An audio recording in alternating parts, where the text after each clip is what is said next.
Jetzt wollen wir die Daten, die wir aufgenommen haben, aus dem Gerät exportieren. Das geht über Verwalten. Was wollen wir tun? Wir möchten oder exportieren. Exportieren in unserem Fall zum USB-Stick. Wir möchten Messungen. Wir könnten auch die Festpunkte exportieren. Messungen und Festpunkte. Das ist, was wir machen. Wir können auch viele andere Sachen machen, von denen ich keine Ahnung habe und so weiter und so fort. Wir werden Messungen und Festpunkte exportieren. Und zwar einen einzelnen Job. Hof 2. Weiter. Und das schmeißen wir jetzt hier. Wir könnten es jetzt auf den Hauptordner schmeißen, hier irgendwie einfach auf die Harddisk auf Jobs. Wir können auch einen neuen Ordner erstellen, den wir jetzt mit irgendeinem Namen verwenden, wie zum Beispiel Daten. Das ist nicht einfallsreich, aber vielsagend. Daten, okay. Weiter. Weiter in diesen möchten wir jetzt, was möchten wir? Wir könnten ASCII-Daten hineinspielen. DXFs, wenn ich noch mit AutoCAD arbeiten würde, ist aber kein GIS-System, deshalb benutzen wir das nicht mehr. XML ist recht schön.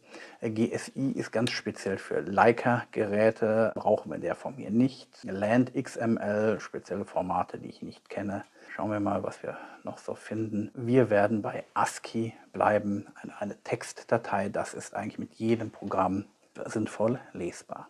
Ich gehe auf Weiter. Jetzt fragt er mich wieder, genau wie beim Import, als wir unsere Grid-Daten reingeholt haben, wie soll es beim Export aussehen? Ich möchte das Semikolon als Trennzeichen haben. Ja. Meter soll die Einheit sein. Ja, ich möchte eine Kopfzeile. Ich möchte lieber wissen, wo Ost, Nord und ähnliche Geschichten ist. Er wird mir jetzt hier angeben, die Punktnummer, den Ostwert, den Nordwert, die Höhe, den Code und so weiter und so fort. Das soll so sein. Weiter.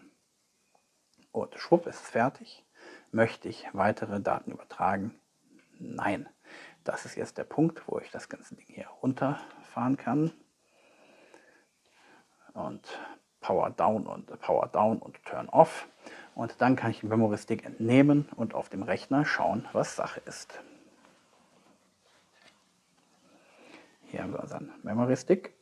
Der wird entnommen.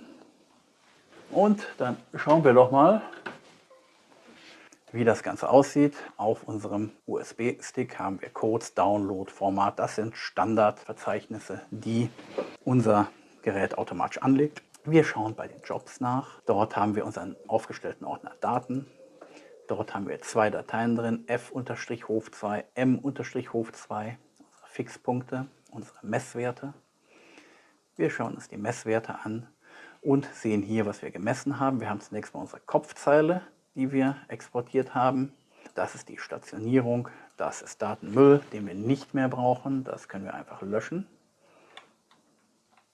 Und hier kommen jetzt unsere Messwerte von Punkt 10.000 bis Punkt 10.021 mit einem Ostwert, einem Nordwert, einem Höhenwert und dem zugehörigen Code. Und das können wir jetzt in einem GIS-System unserer Wahl in einen Befundumriss überführen.